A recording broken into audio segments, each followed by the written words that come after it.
created a poster some years ago that summarizes elegantly the core proposition of officiating. On a sea of stripes that seemed to be waving like a flag, we placed the words, "Without us, the rules are just ink on paper."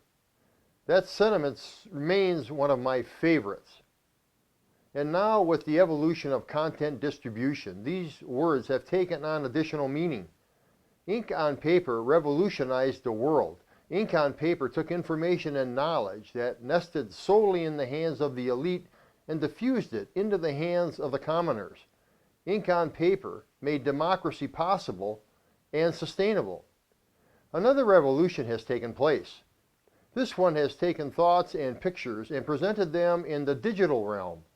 It has been and continues to be a revolution to celebrate and nurture.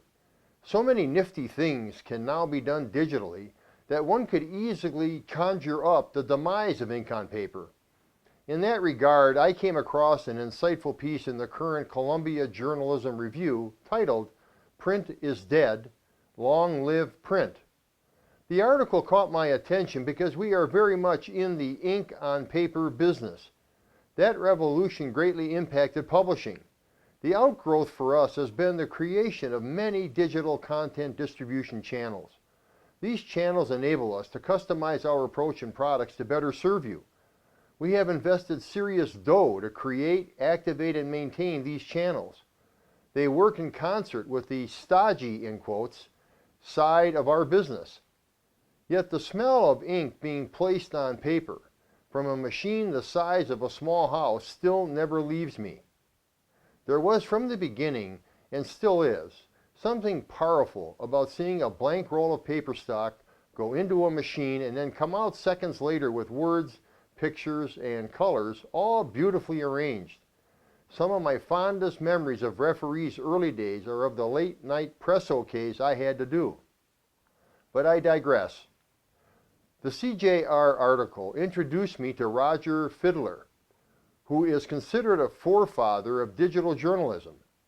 In the 1980s, Fiedler worked for Knight Ridder newspapers.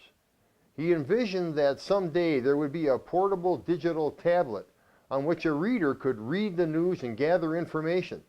He was laughed at. Nobody, especially those in Cupertino, California, are laughing now. What a revolution. Interestingly, though, Fiedler is now having second thoughts.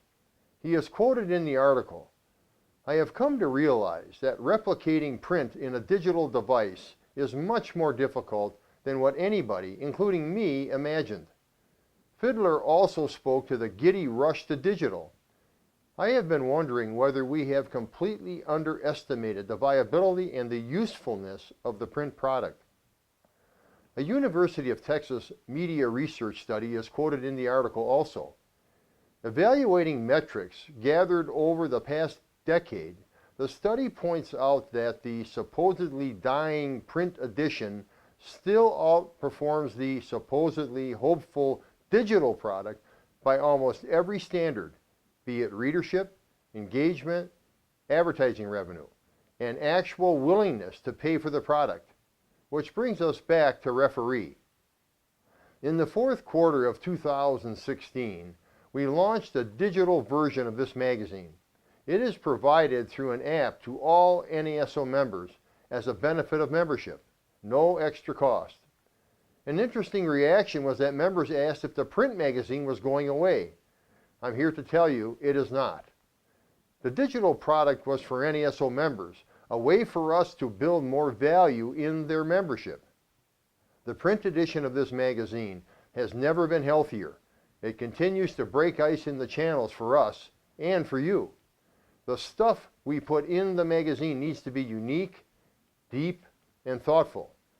The digital channels are wonderful for bringing information that is timely, best served in a dynamic video form and bite-sizable.